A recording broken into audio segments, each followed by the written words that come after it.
യഥാർത്ഥത്തിൽ നമ്മൾ നൂറ്റാണ്ടുകൾ പഴക്കമുള്ള ബിൽഡിംഗ് ഇപ്പോഴും വളരെ സ്ഥായിയായി നിലനിൽക്കുന്നതിൻ്റെ പ്രധാനപ്പെട്ട ഒരു അടിസ്ഥാനപരമായ കാരണം എന്ന് വെച്ചാൽ അതിൽ ഉപയോഗിച്ചിട്ടുള്ള മെറ്റീരിയൽ മുഴുവൻ നാച്ചുറൽ ആണെന്നുള്ളതാണ്. അതിൽ ടോക്സിക് ആയിട്ടുള്ള, അതിൽ ഫോറിൻ ആയിട്ടുള്ള ഒരു എലമെൻറ്റും ഇല്ലാത്തത് കൊണ്ടാണ് അത് കൂടുതൽ മുന്നോട്ട് പോയിക്കൊണ്ടിരിക്കുന്നത്. ഏറ്റവും ചെറിയ എക്സാമ്പിളാണ് നമ്മൾ ഉപയോഗിക്കുന്ന മണ്ണ്. അതുപോലെ മറ്റൊരു എക്സാമ്പിളാണ് ലൈം എന്ന് പറഞ്ഞാൽ ഇപ്പോഴത്തെ കാലത്ത് നമ്മൾ സിമെൻറ്റ് എന്ന് പറയുന്നത് കൺസ്ട്രക്ഷനിൽ ഒഴിവാക്കാൻ പറ്റാത്തൊരു സംഗതിയാണ്. അതേസമയം പഴയ കൺസ്ട്രക്ഷനിൽ സിമെൻറ്റ് എന്ന് പറയുന്ന സാധനം ഇല്ല.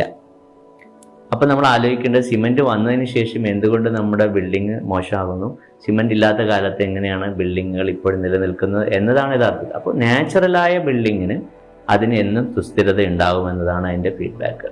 പക്ഷേ നമ്മളിപ്പോഴും മനസ്സിലാക്കേണ്ടത് ഈ ബിസി ലൈഫിൽ ആളുകൾക്ക് പെട്ടെന്ന് ഗെയിൻ ചെയ്യേണ്ട ആവശ്യങ്ങളുണ്ട്. വീടുകൾ ഇപ്പോൾ 80 വർഷം വരെ ജീവിക്കുന്ന ആളുകളാണ് മാക്സിമം. സോ അതിനിടയിൽ ചെയ്തു തീർക്കാൻ ഒരുപാട് കാര്യങ്ങളുണ്ടെന്ന് വിശ്വസിക്കുന്ന ആളുകൾ സ്വാഭാവികമായും കുറച്ചും കൂടെ സ്പീഡായിട്ട് നമ്മൾ കൺസ്ട്രക്ഷനെ കാണേണ്ടി വരും, കൺസ്ട്രക്ഷൻ ഡെവലപ്മെൻറ്റ്സിനെ കാണേണ്ടി വരും. അത്തരം സിറ്റുവേഷനിലാണ് യഥാർത്ഥത്തിൽ സിമൻറ്റ് പോലുള്ള സാധനങ്ങൾ കടന്നു വരുന്നത്.